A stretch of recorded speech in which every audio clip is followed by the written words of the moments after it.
All right, everyone. Good evening, good evening, good evening. My name is Crystal Brown. I am the All of Us Director for Zeta Phi Beta Sorority Incorporated, and I would like to welcome you to What's for Dinner, a love story of health and taste. I would also like to introduce my co-director, Dr. Siobhan Chambers Williams, and our social media lead, Sandra Florent. So the purpose of tonight is to, as we know, February is American Heart Month. And so our goal is to focus on healthy cooking that also tastes good. And then since we are a day before Valentine's Day, you may get a quick little last minute recipe to cook for your boo tomorrow. So I'm going to pass the mic along before we get into our live cooking session with Chef Clark and pass it to our engagement partners, Lakeisha Jones and Colby Brown.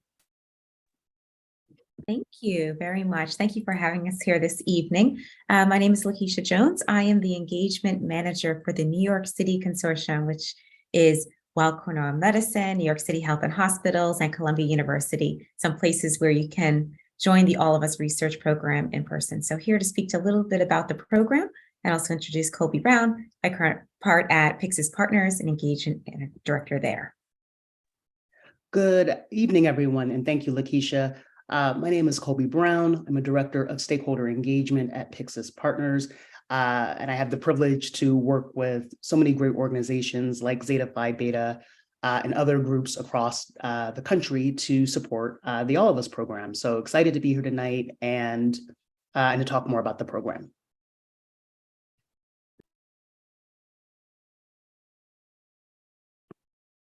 At this moment here, I am able to share my screen. I think I just need to have a moment once it's turned over. Okay, here we go.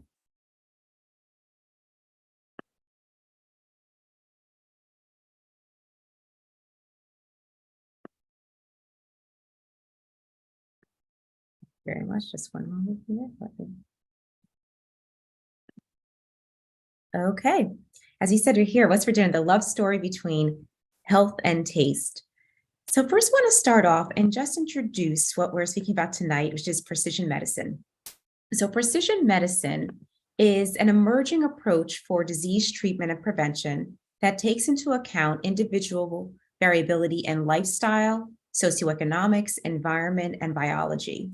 So it's a radical shift of how the delivery of care and prevention and treatment is actually received by each of us at this time. Many times when we go to speak with a physician or we're looking at our health, we assume that all of these pieces are taken into consideration, and we know many times that they're not.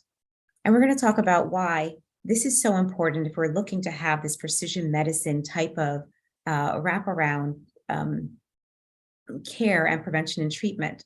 And so that's where the All of Us research program actually comes into play. The All of Us research program is part of the National Precision Medicine Initiative.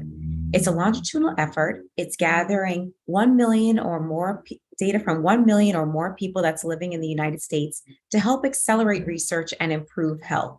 So again, as you're saying, taking into account lifestyle, socioeconomics, environment, and biology. And we hope by looking at all of these different factors and how they relate to us, then researchers can uncover individualized prevention, treatment, and care. So why do we need the All of Us research program? There's so many research programs out there. What's different about this one? Well, the All of Us research program has a benefit not only to the individuals that are showing up as patients, but it also has a benefit to providers and also to biomedical researchers. And as we speak today, you'll see exactly where you fit into it and where you may also fit into it professionally. So as a participant or as individuals participating in the All of Us research program, many people have been left out of biomedical research. And these underrepresented populations need to be part of not only the research, but also the solutions. For our professional providers that are out there delivering care and trying to give the best advice and the best recommendations, it can be difficult to coordinate between many different providers, especially with medical records or data scattered in different silos. And for our biomedical researchers, we understand that standing up a research program takes a lot of time and resources.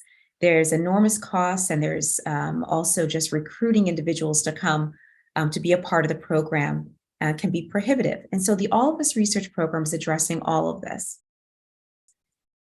The promise that we have to participants is that this is an opportunity for you to actually contribute your health information and improve the health of future generations. It's a chance for you to learn about your own health. It's a chance for you to access your own data. This is an opportunity for our communities and your community to be involved in the studies and to understand what's taking place at the community level as well, and learn more about different additional research opportunities that are out there that you may not discover just at the own institution where you receive care. So this is a long-term relationship. And I want to say is that this research program is different. It's not medication, it's not treatment, it's not care, but it's the collection of information so that we can better understand what's taking place with each of us. And so as the information grows and as we continue to participate, the information that the researchers receive will grow, and they can then tailor their recommendations for the prevention and treatment that we receive. So what are the steps to actually join this type of research program? Well, one thing, the criteria for it is very simple. Over the age of 18 and a resident of the United States. The steps that takes place for an individual to join is that you would go online and you would create an account. There you would come up with your own password. You can register either with your telephone number or an email address. It's going to walk you through a series of consents. So you better understand what the program is about, the type of information you're sharing, what the program isn't. So you have a very thorough understanding of the program, and it walks you through in a series of videos. So it's very user-friendly. And once you get through those videos and the consents and you understand why they're asking for the information, there's a series of surveys that you'll complete that captures the information about health and environment, where we work, where we live, and all of that information is then stored. Now, if you'd like to get back your genetic results as one of the promises back to individuals, then you can come to one of our locations. Brooklyn Methodist is the closest one there, or Weill Cornell, or New York City Health and Hospitals, Harlem, or Columbia University. And we collect your blood pressure, your heart rate, we measure your height, your weight, your hip circumference, and your waist circumference. And we give that information back to you at the end of your enrollment. And at that time also, you would provide your biosample. So this can be blood or saliva and a urine collection as well. And this information is then sent to the Mayo Clinic and is stored there until your information is then sequenced and results come back to you. There's also an opportunity to connect any type of wearable devices that you may have, such as a Fitbit, so that the information that is taking place with you on a regular basis can be uploaded into your profile. And so if you decide to participate and provide your physical measurements and the biosamples, at the end of that, you would get a $25 gift card as a thank you for your time. But most importantly, you're getting back your genetic results. And this is the main piece that makes this program very unique, in that as you as a participant, as a partner in this, you're getting back your genetic ancestry. You have the opportunity to get back unique genetic traits. You can also get back your health-related results and your pharmacogenetics. So this is an opportunity for you to decide how much information you want to get back and not just contribute information and then walk away. For providers, over time, this precision medicine research is going to increase the scientific evidence and improve the guidelines for what is recommended to each of us based on our environment, our lifestyle, and our genetics. It can also help them determine if maybe earlier detection and screenings need to take place based on what comes back in your profile as well. One thing to remember, though, is that the information that we gather is not shared with providers, but is given to you so that if you care to share it with your provider, you can, but we don't share anything with them directly. So some of the questions that this All of Us research program and the collection of all this information may help us answer is, how can we prevent some of the chronic pain, or how do we develop medications that's more, that works better for us? How do we develop better treatment plans? How do we help researchers develop more cancer cures that will work the first time? and we'll move away from the trial and error approach that we're now experiencing with care. For our researchers, as I mentioned, this is an opportunity through this program to save time and resources. You have the opportunity to actually access the information by applying, say what you want to use it for, and not have to stand up your own study. The researchers have information that is cleaned and curated. Remember, everything is de-identified, so they get to work with just the raw information that's there. So where are we today so far with the program? We have over 590,000 individuals across the country already enrolled. These individuals, as you'll see, the majority we have is broken down by men, by women. We have it by age. Over 50% are racial and ethnic minorities. 80% are underrepresented in biomedical research. And this, which is unique about the All of Us Research program, is that the research is already taking place. We already have publications coming out. You see the information that's being collected right now on heart disease, atherosclerosis. If you want to learn more about diabetes, we have different tiers, public information that's available right now. If you go to the Data Research Hub, and you can see the type of information that is being collected, and also see the reports that have already come out based on the information that's there.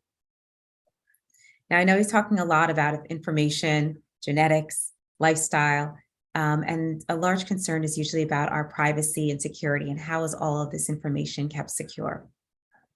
So with the All of Us Research program, we have a data warehouse that's built with the most advanced security available.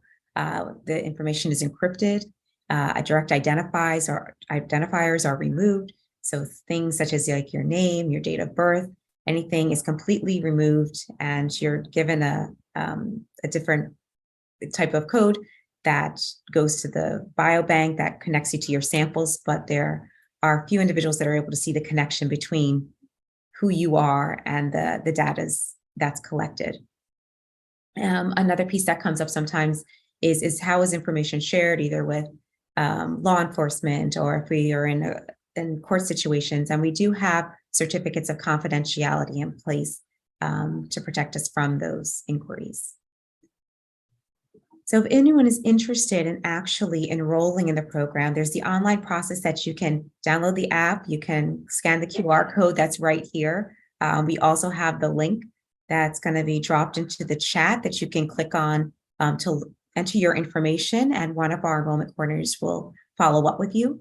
Or you can go directly to the site and start the online process. Locations again, Brooklyn Methodist Hospital. There's our contact information if you're interested in coming in person, and we are able to help you with that piece as well. Thank you.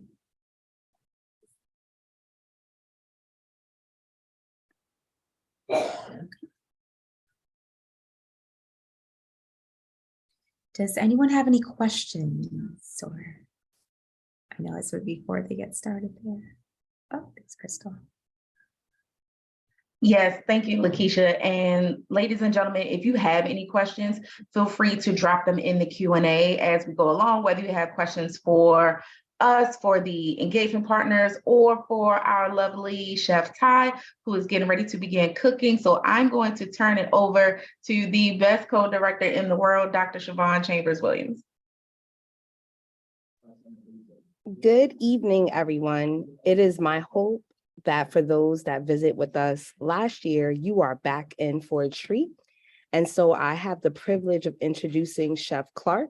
Chef Clark, also known as Chef Ty, is a culinary specialist at Marion P. Thomas Charter Schools in Newark, New Jersey. But even more impressive, she is the owner of the renowned Culinary God, servicing the tri-state area. She also travels. And so tonight, as you have heard, we are all about not only healthy food, but does it taste good? So you are in for a treat. So sit back, relax. And after the demonstration, we are excited to hear not only from Chef Clark, but also Ms. Lakeisha Jones. And we have Dr. Julius Johnson, who is our partner with the Black Nurses Association, located here in New York City. So at this time, I don't want to hold you any longer. Let's give Chef Clark some love. Hello, everybody. How you doing tonight? Has a live audience as well, so I'm definitely humbled to be here, and I appreciate you all having me. So just like we said, tonight is all about healthy eating. Recently, I was able to get off of my blood pressure medicine after being on it for 2 years. So that was great, but the main thing that I had to do was I had to learn how to eat. A lot of times we have different health reactions, or they say that, you know, just being an African American, that diabetes and high blood pressure is hereditary. That's a myth. What it is what makes it hereditary is that we don't change the way that we eat from generations and generations. We eat the same foods. So if we're eating the same foods, we're going to develop the same type of diseases or illnesses and things of that nature. So with me, I had to learn the basics. And one of the things that every doctor, every nutritionist told me was to get to whole foods. The closer you get to whole foods, then the better your body is, the better that your body breaks the foods down.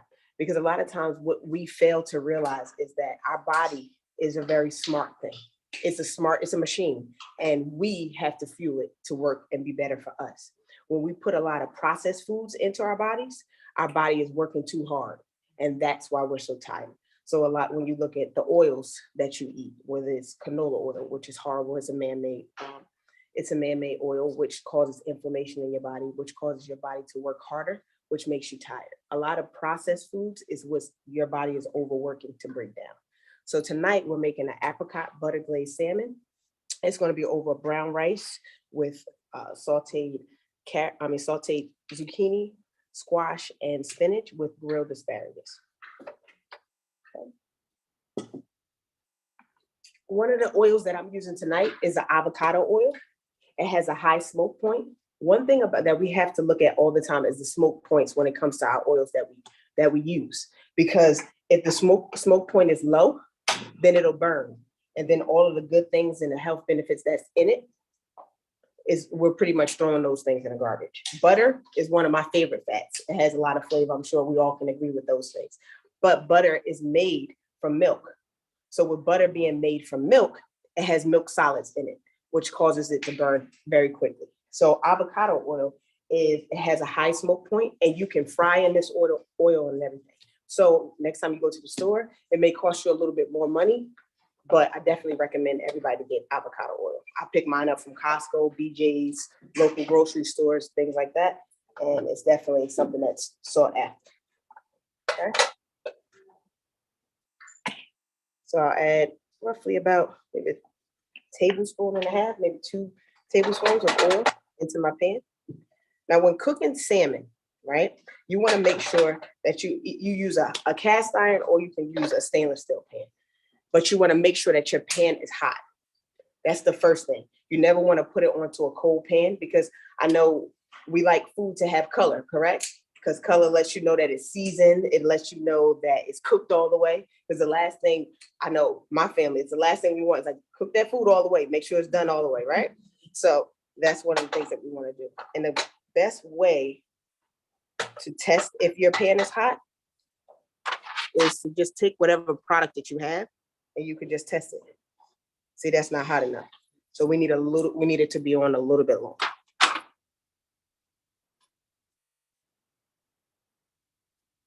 Now, like I tell my students, because I'm also a high school culinary arts teacher, is that cooking is about controlling your flame.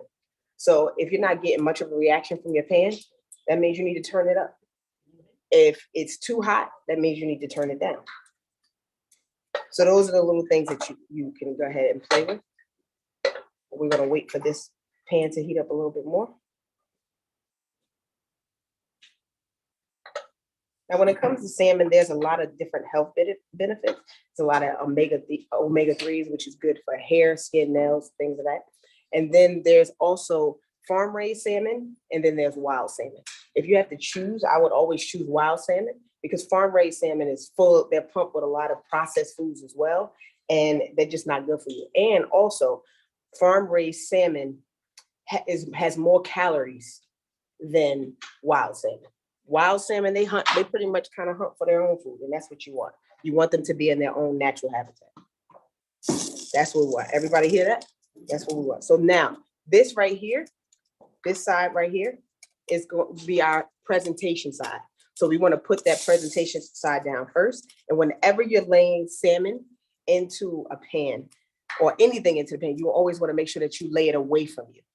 So, because if you lay it towards you, then the oil can splatter and then you can susceptible to burns and things like that. So I'm gonna lay my salmon away from me. And then I'm just not gonna disturb it at all. I'm gonna let it do its thing.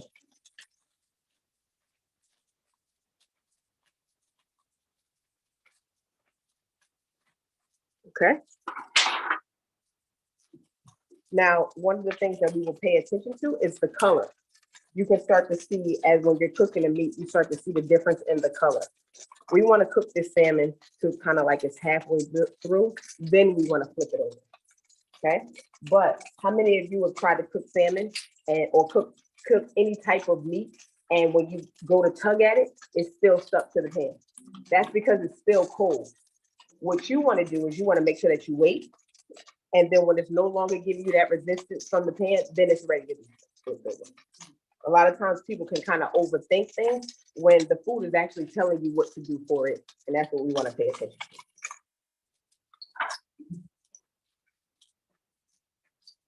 Okay. Also, another thing, a lot of times we get away from healthy eating because it's not necessarily something that we can get done in a quick amount of time. So it's easier to just run to McDonald's or Burger King or something like that because I can just get that done. When it comes to salmon, what you can do is just like I'm searing it here right now. You can sear it the day before and then put it in the pan and just add a little bit of chicken stock. And then the next day when you come in for work, you just throw it right into the oven and let it cook. It'll be done for you within 15, maybe 20 minutes, depending on the temperature that you like to cook it.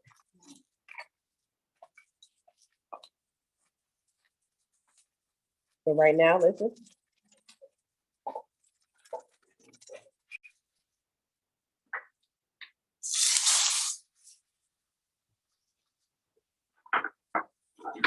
Right here, flip it right over. If you don't have a chance to look at my color on my salmon, that's the color it is. And for the live audience, if you want to come up, you don't feel like you have to stay back here, you can come forward. So now I flip my salmon over and then I'm let it go. Now, if you look at the color on the salmon, a lot of things, what I seasoned with was Himalayan sea salt, a pinch of Old Bay, because Old Bay can be a little salty, a pinch of Old Bay, paprika, and black pepper. That always helps with the color. Because most of us, we like our food to be seasoned, right? Because that's what we want to keep us healthy. If it's seasoned and it tastes good, we do not have a problem with eating anything. It's just about convenience at that point. So prep is always your best friend because once you start prepping, it becomes easier. And then you can have more things to grab. Believe it or not, just because with me being a chef, sometimes I'm tired too. I always say once I become a millionaire, I'm gonna have my own private chef. That way I don't have to cook for myself. I can just go home and it's already done.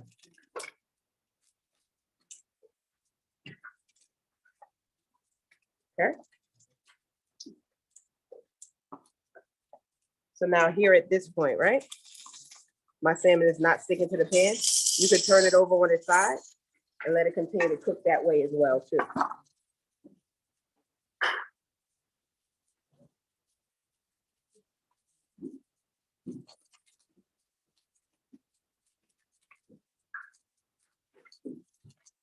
Okay. Now, one of the things that I always recommend anytime you're cooking or searing any type of any type of protein, is that when you're cooking something, what is something that you're removing from the piece of protein? Huh?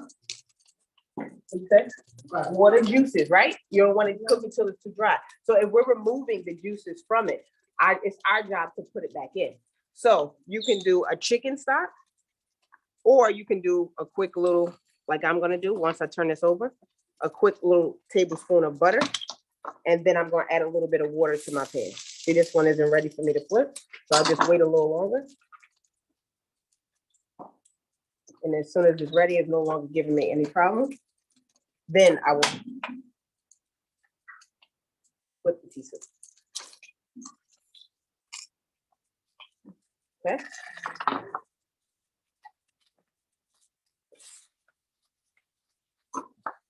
So if you look at that color of that salmon, you can see that it has a nice even color all the way around. So now, like I said here, what we want to do, if we're taking juices and liquids out of it, we want to add them back in. So you go here, add your water.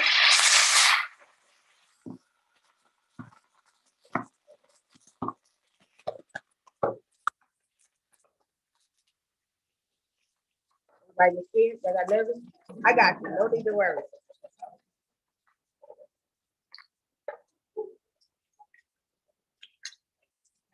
So we want to just continue to bake and let it do its thing. That way it's cooked all the way through. Okay, let me rearrange some things over here.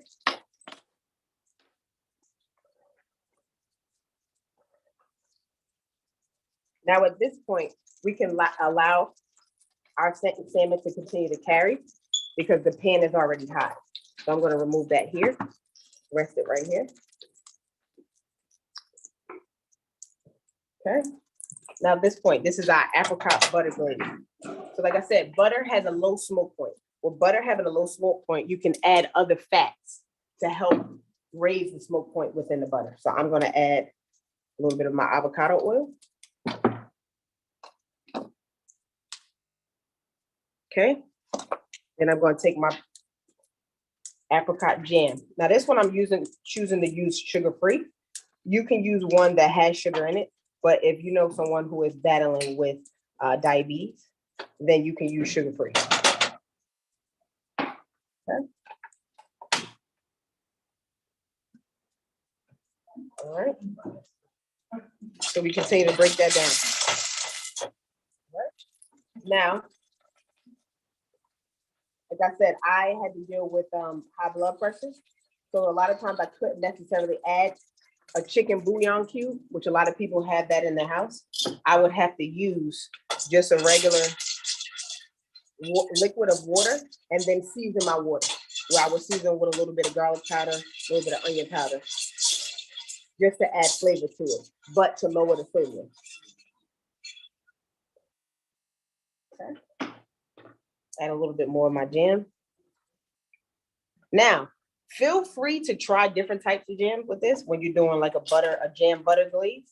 You can try different ones. You can try raspberry. You can try, they have apple jams and things like that. You can add those things too, because you never know. You might find something else that you like.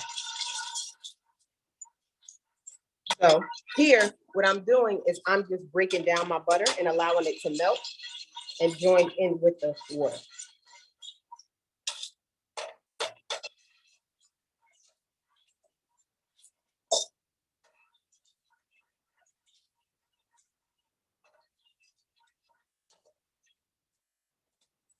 Let that continue to reduce. Over here, I'm just going to add a little bit of garlic powder. Now, I like fresh garlic as well too, but I like to use both of them kind of at the same time because I feel like garlic, fresh garlic and garlic powder, they can go hand in hand. And it can make your garlic flavor a little bit more pronounced. Chef Ty, while you're doing that, we have a question, whether to use butter unsalted and to not use margarine. Definitely, I would definitely say do not use margarine. Margarine is highly processed and will definitely cause inflammation in your body. Always use unsalted butter just because you want to control the sodium level. So if you're seasoning your food and it has a little bit of sodium in it with the herbs of the different seasonings that you use, and then you add the butter as well, you can make your dish salty. But if you do unsalted butter, I just feel like you can't go wrong because then you can't necessarily blame the butter for being salty. If it's salty, then it really came from you. But I never buy salted butter. Like even sometimes when it's out, when they don't have salted butter or when they don't have unsalted butter, I'll just go to another store. But you definitely want to watch the sodium levels because sometimes with those salted butters, they add too much salt. And that's the last thing that you want. What about grass-fed or plant-based butters? See, plant-based butters are made from nuts. So when you see plant-based butter, it's made from cashews, sometimes almonds, things like that. Cashews can tend to be very creamy. So a lot of times with vegan dishes, they use a lot of cashews because cashews they can be a little bit more rich. Just like when you look at the dairy, the vegan dairy, which would be like almond milk, cashew milk, oat milk. When you look at the body of oat milk, it definitely has more body than an almond because oats are carbs. And that's where they get most of their body from. So I would definitely go grass-fed. Grass-fed butter, hands down. It tends to be a little bit more expensive, but it just tastes better. So a lot of times when we look at things being expensive, we have to look at what do we want to pay for? Do we want to pay more for our food now, or do we want to pay more for our medicine later? So me, I'd rather just pay for the food. Okay, so as you can see right here, I just incorporated the butter just until it melts. Let that continue to melt down, and that's pretty much it. But I don't need to necessarily add salt or anything like that because my salmon is already seasoned. So with health, you definitely want to watch your sodium levels because that's where the problem lies. Okay, so here I have my grilled asparagus. I have my zucchini and squash and spinach brown rice. I'm just going to take my salmon, lay that right here on top.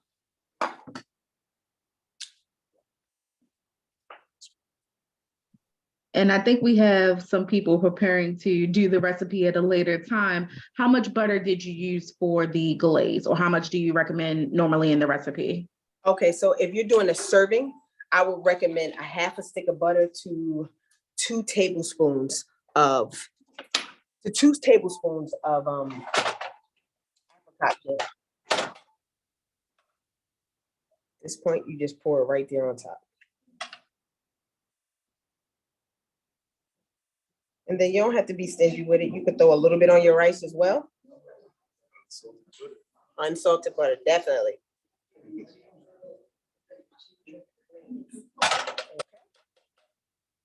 And there we have it. Simple dish. It could be made on a weekend, a weeknight, but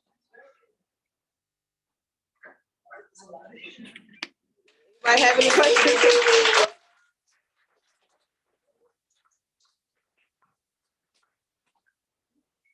Anybody have any questions or any more questions? That salmon that you use, is it wild or farm raised? Wild salmon.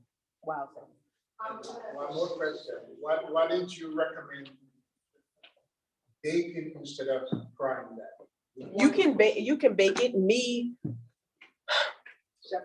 I'm so sorry. They couldn't hear the question, so could I just restate it? Yeah. Because there are people listening online. I do apologize. Okay. Okay.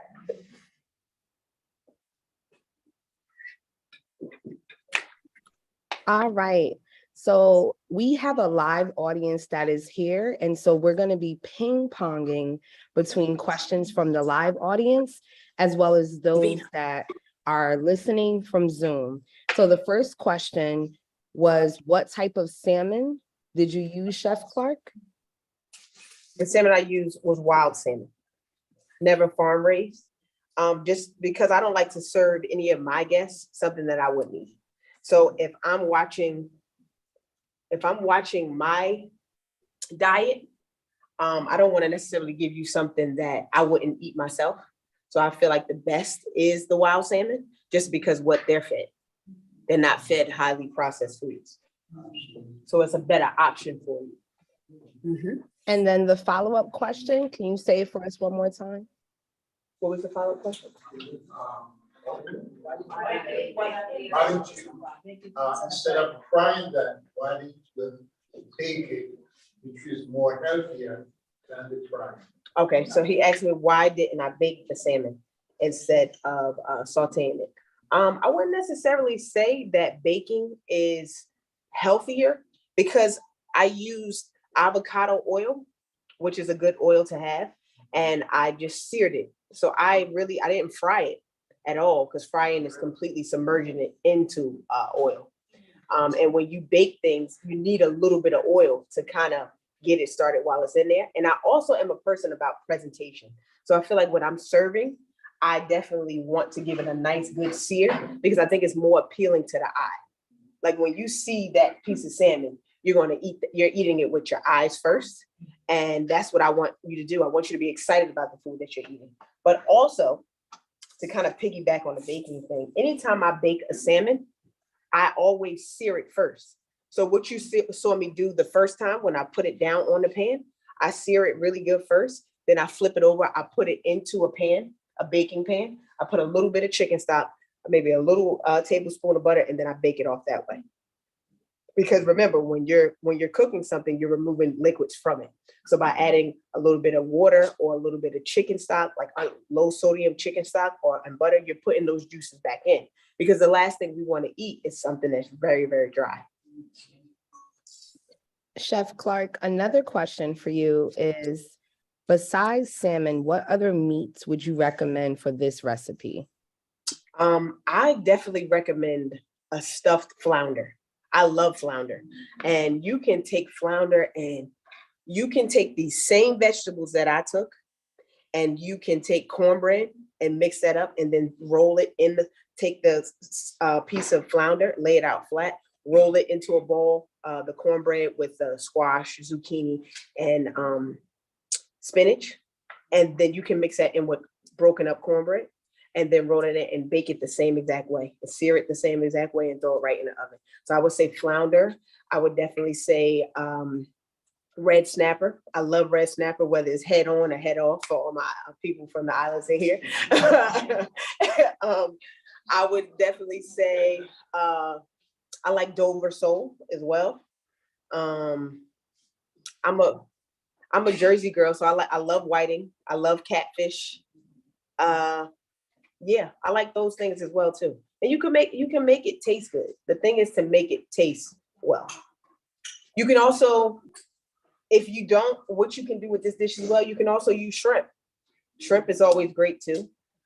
We got to be careful with shrimp because with it being a bottom feeder, it definitely has a lot of cholesterol in it. So you don't want to overdo using shrimp, but I would recommend that.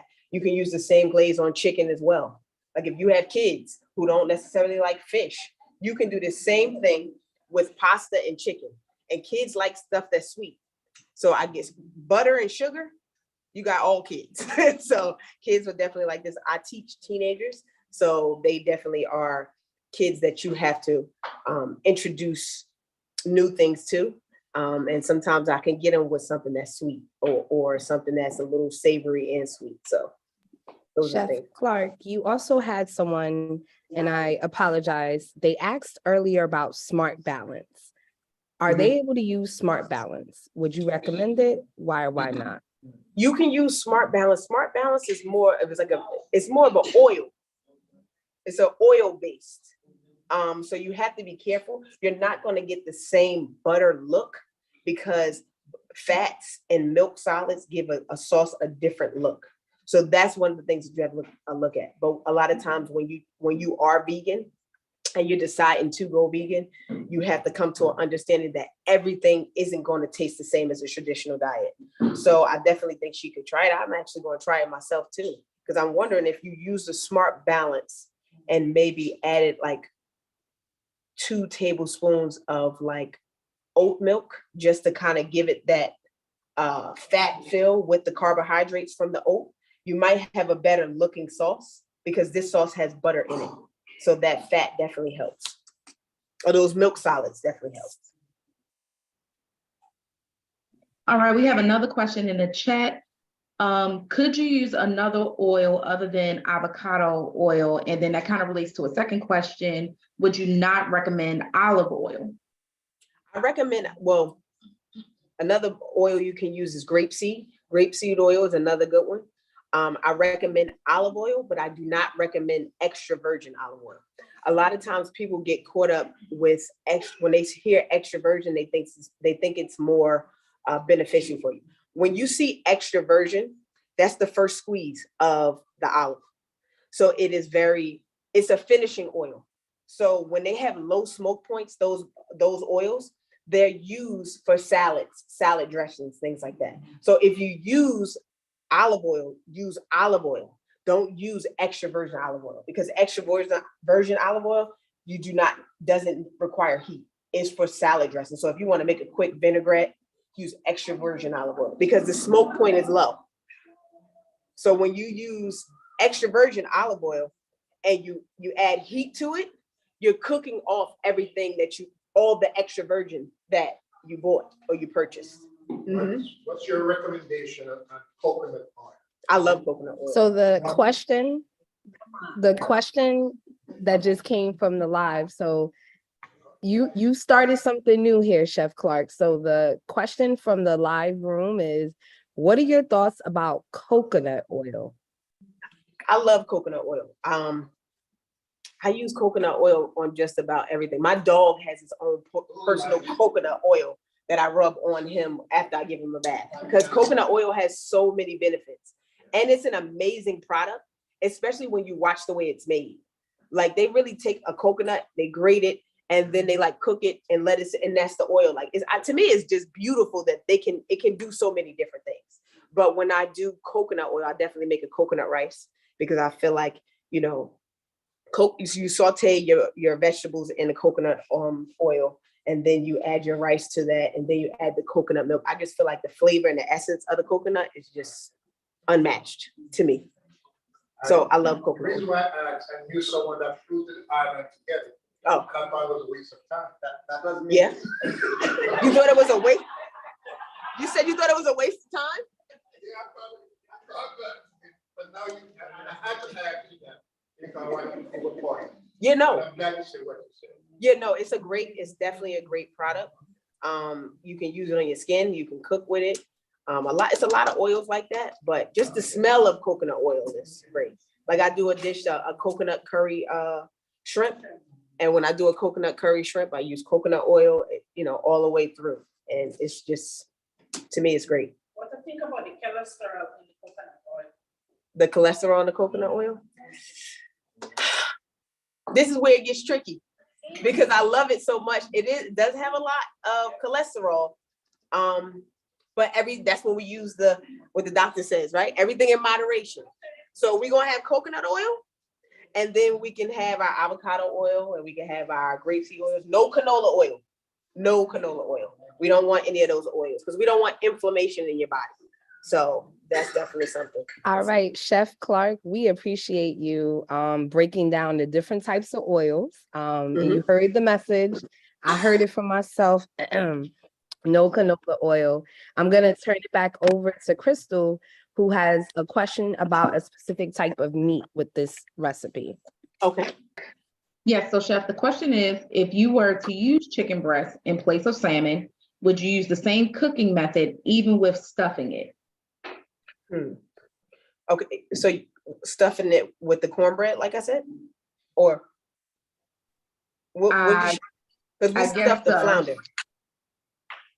Okay, so I guess if I want to did stuff the chicken breast as an option as well. Okay, so if you did a chicken breast doesn't have a lot of fat, so it's definitely rich in protein. But you can do it the same exact way. You can sear it on that one side, and then flip it over, and then add the butter glaze as well. One of the things that I didn't do, where you saw all the water popping up, is you definitely want to make sure when you do this process on the stove, you have a lid. I forgot my lid in the back, but we're human, we make mistakes. But if you have a lid and you put it down, and then just control your flame, because with chicken definitely takes longer to cook than a piece of salmon. So you're definitely going to have to cook the chicken longer.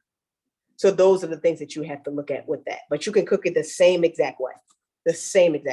And I know we have the apricot butter glaze, but you can cook all your meats this way if you want to just cook it quick. It's definitely beneficial. It's definitely quick. You can let it go. And like I said, if you want to put on a little rice, or if you want to put on a little pasta, how many of you have rice cookers at home? Does everybody have a rice cooker? That's your best friend. Throw some rice in before you go to work. Let it go. When you come home, you just throw the meat on and your quick vegetable and you're fine. All right. So the uh, question go ahead. from the audience in the live was, what did you season the rice with? I use Himalayan sea salt, black pepper, and garlic powder. And then I just use the avocado oil to kind of like help it, move around. And Chef Clark, some of your audience from Zoom would Mhm. like to know, if at all possible, will they be able to get this recipe? Yes, absolutely. Mhm. Okay, so we will send an email. As long as you registered, you will get a copy of the recipe tonight. And then speaking about the rice, do you soak your rice beforehand? Yes, absolutely. Rice has a lot of starch and you want to be able to cook that starch off. It takes a lot. I haven't necessarily mastered the boil. I like to just soak my rice forever. Like I'll soak it for like 30 minutes just to get that initial starch off of it. I have a lot of students from the islands. I have a lot of African students and they're like, you're doing it wrong. You're doing it wrong. So I learned from them. And they definitely boil their rice. They boil it first and then strain it and then put it back on. See, with me, rice is tricky because if the one little measurement is off, then your rice is gummy. If you didn't rinse it long enough, no matter which one you use, then your rice is gummy or it's undercooked. Like we have brown rice tonight. So with different types of rice, you have to cook the grain longer or it absorbs more, or you have to let that grain absorb more liquid. So if you're cooking rice on a stove, long grain white rice, the ratios is for 1 cup of rice, you need 2 cups of water. Now, when you're cooking brown rice, the ratio is 1 to 3. When you're cooking wild rice, it's like 1 to 4. And then wild rice takes about 45 minutes to an hour. So it's so many different things. My grandmother was amazing at cooking rice. She didn't even measure. She used to just put it in. I'm like, how you don't measure? She's like, no, I know. So that part I haven't mastered yet, but I'm gonna work on that one. I'm definitely gonna work on it and get my rice making skills up. But I just do it the traditional way that I was taught. So yes, I do soak my rice. Okay, we have a couple more questions in the Q&A. It said, if you're covering the salmon, because I believe you had mentioned a lid earlier, isn't that technically steaming it? No, because what happens is when you steam, the pan is, how can I explain it? It's different fat levels. So when you steam, give me a second. All right. So you have the sear. And once you have the sear, you flip it over, then you add your liquid, and then you cover. So it is a process of steaming. It's combination cooking. So when you look at combination cooking in different dishes, you have braising, you have sauteing, and all of those different things. So it's a combination of searing and a little bit of steaming, because what you're doing with the lid is you're keeping the heat in, and you're also protecting yourself from everything popping all over you like it did on me tonight. But it is definitely a combination cooking method. So it's not all steaming because you had that initial sear at first. So once you cover it with the lid, you're steaming it, but it's not completely steamed because we started with the sear. All right, about how many calories would the whole meal contain? Good question. The wild rice, so a whole fillet, what was it, 180, 140 for the salmon. I would guess that this dish will probably be around maybe 300 calories or 350, just because what you're doing is you have more whole foods. So none of these foods are processed, which is the best part about it. So I would say maybe about 350, the most 400. That's what I would say, but it depends on the size of your salmon. Some people might have a larger piece of salmon. So that's what I would look at. Dr. Sharon, did you have any more live questions before I go to the rest in the Q&A? Any more live questions? They said they are well fed. Over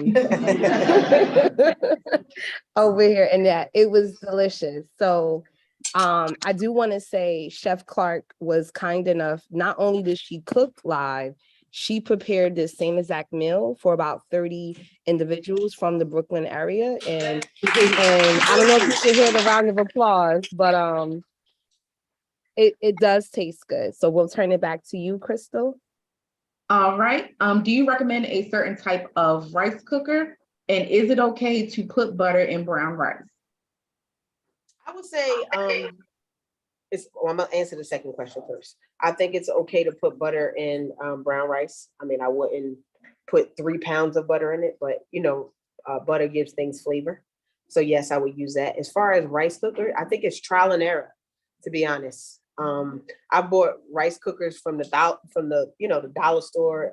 I bought some from the corner store, and I bought some from Home Goods. So it's all just pretty much trial and error and knowing the ratios of rice. Because believe it or not, and this is where rice gets tricky again too, cooking rice on the stove has a different ratio from when you're cooking rice in the rice cooker.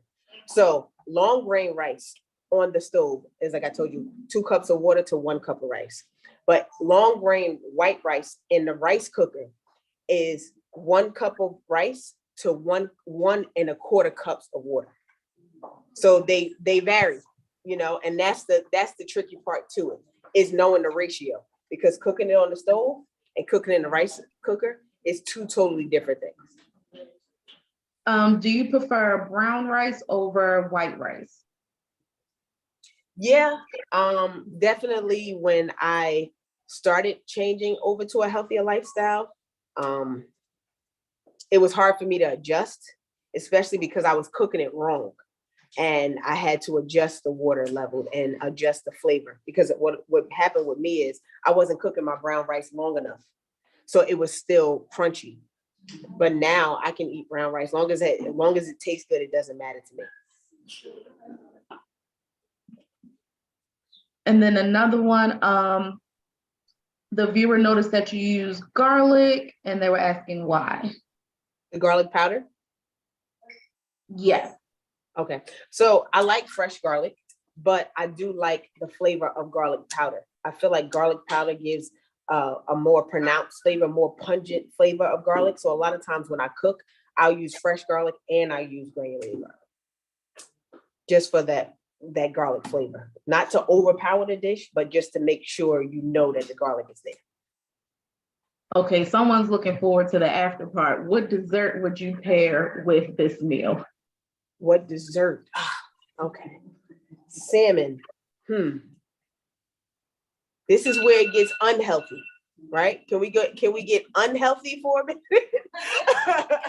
Because I love chocolate chip cookies. I love banana pudding. But since we're doing the apricot, maybe we can do, okay, this is bad, but I'm gonna go there with y'all. I would take glazed donuts, right? Slice it this way, the circle is this way. So slice it down the middle, so you got 2 halves, right? Then I would take vanilla ice cream in the middle, then put the other half of the donut there.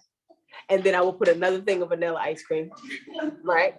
Then I would take caramel sauce, and then I would take a berry sauce. So it's one of my favorite desserts that I make. It's a donut Napoleon, and it has a berry caramel sauce. It's really bad though. So I mean, it's not healthy, but it's a big dessert. So if you share it with a lot of people, then it's in moderation, right? So then we can enjoy that.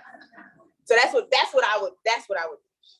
And I love ice cream. I am an ice cream girl. I love ice cream. So that's what I would pair with this dessert. Do you have a healthy dessert in mind that could possibly be paired? Okay, a healthy dessert. I started eating what's that So Delish? The So Delish vegan ice, what is it, like the the pops, yeah. And they have ones that are like sugar-free and it has the chocolate shell. But what I do with that, which helps me out a little bit because I love Reese's. So I would take that So Delish sugar-free ice cream, the ice cream and chocolate shell. And then I would get sugar-free peanut butter. And then I would rub that on. That was definitely my dessert this summer. I would rub it on top, so now it would be like a ice cream Reese's. And it's really good, and it's not as bad.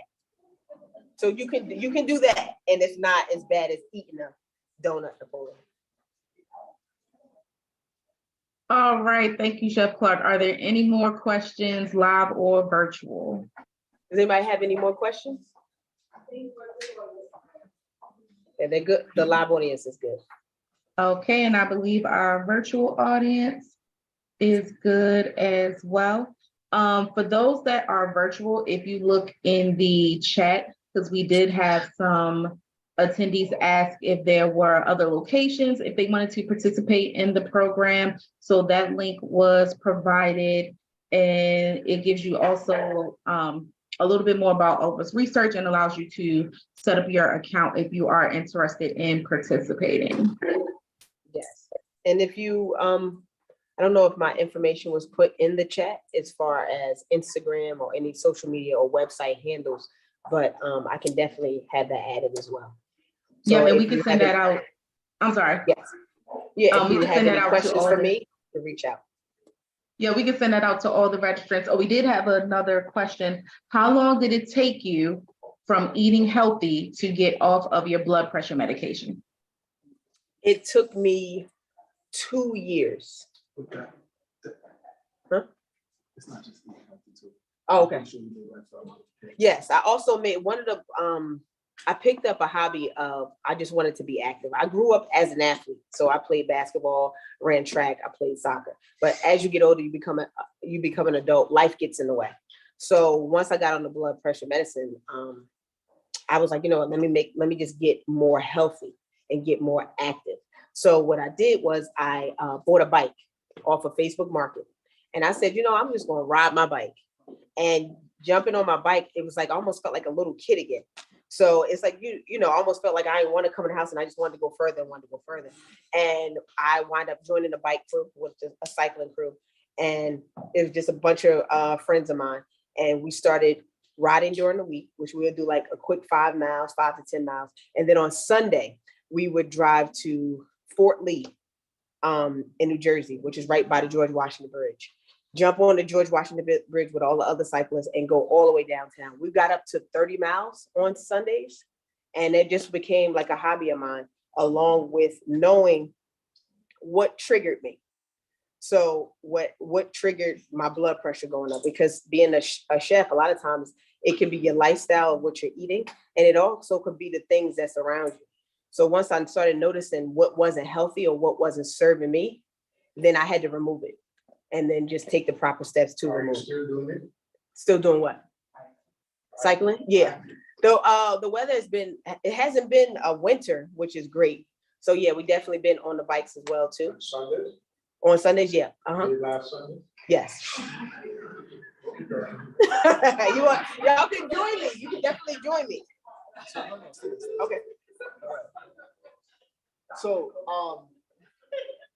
very important, because y'all asked about what we call lifestyle modifications. As healthcare providers, right, and as a family nurse practitioner, we often tell people you got to eat healthy and you have to work out. Mhm. Anybody here has ever heard their provider telling them? Mhm. Yeah. Has anybody provider ever described what that actually is? No. Right? It's one of the things that we are absolutely terrible at. Right. Right? But so what it actually is that when we tell you work out, we want you to do at least 150 minutes a week. Mhm. Right? So 150 minutes, when you break it down, that could be 20 minutes a day for 7 days. Right? It could be 30 minutes for 5 days. It could be an hour 3 times a week. Right? We also don't want you, it also has to be what we call some sort of weight resistance and aerobic. We also don't want you to go more than 2 days without inactivity, meaning 2 days without moving your body, without doing any of that, right? Something else that's important for us to understand in the market that we are in now, because since the pandemic, most of us have been Zoom, right? Mhm. We have a saying now called sitting is the new smoking. Right? So you also don't want to sit for excess periods of time. So we want you to be able to get up, move around, take breaks.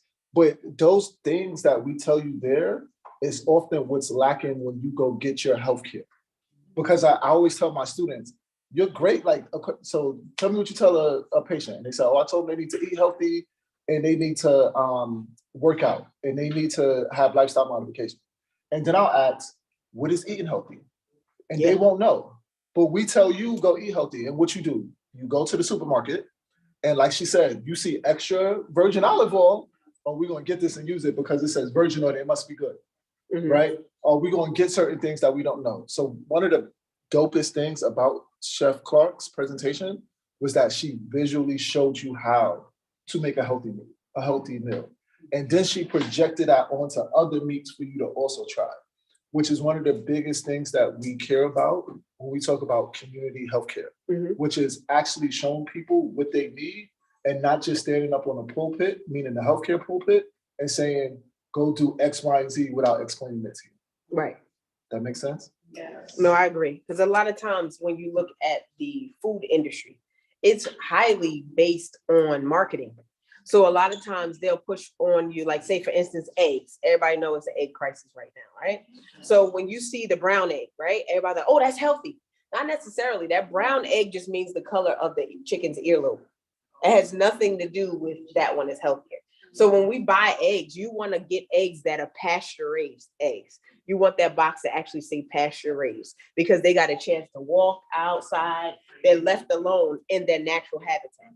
So what you want to do is just start researching the little things. And you don't need a lot of food. Like a lot of times I had to learn this with my sister when the pandemic hit. Let's empty out the freezer. Because if you got chicken thighs at the bottom of the freezer, why you keep buying the same pack of chicken thighs? And I had to tell her, no, cook that. I'm like, you got 8 packs of drumsticks. Let's make them. Like, why do you keep, oh, we don't have nothing. Yes, we do. So when you pay attention to what's in your refrigerator, then you can say, okay, I could throw this with a little bit of spinach, or I could throw this with zucchini, and that's whole foods. If you get back to just eating whole foods, half the battle is won. You're going to feel 10 times better within a week. Absolutely. Within a week. Now you're going to have to eat more. So you definitely want to eat every 3 hours because your body is breaking down those whole foods, which your body is doing what it's supposed to do. So you want to have a snack or something next to you. That way you can grab it. No on eggs, because at one point I know it was a big campaign saying eggs was bad for you. Anybody remember that? Yep. One thing about healthcare, we scream certain things are bad for you. And when research come out that may contradict that, we whisper it, right? So when she says, as long as it's pasteurized, it's fine. Pasture raised. Eggs has actually been shown to be, they're perfectly fine for you. They're not bad for you. It's a balanced meal. It's as long as you balance it out, they are healthy for you. And those are one of the things where at one point we thought it was bad and they yelled it. And then when it came out, it was like, you know, that we actually show that it's not bad for you. It was just more of a whisper. Right. All right. Also, if before y'all leave, if y'all have any healthcare related questions, diabetes, hypertension, anything at all, please feel free to ask me. All right. Any other questions from the live or the chat? All right. So at this time, I know that Dr. Julius just gave his plug to the live audience, but we did just want, before we stop the Zoom, to remind everyone that at the beginning of tonight's presentation, we had the opportunity to hear from 2 awesome individuals, Lakeisha Jones and Kobe Brown, who are still on. And as a part of tonight, we are really urging you. I'm going to see if Crystal can put back the QR code. We also put in the chat. We want you to click and learn more about the All of Us research program. As Dr. Julius said, there's a lot of myths out there. And our goal through this program is to ensure that we're not listening to myths, but we're getting to the root of that precision medicine that Lakeisha showed us about 30 minutes ago before we ate this good meal. So I just want to see if there are any additional questions in the chat, and the QR code is up. So we encourage you to please scan and continue to engage in us as this work is only going to be possible as more of us join.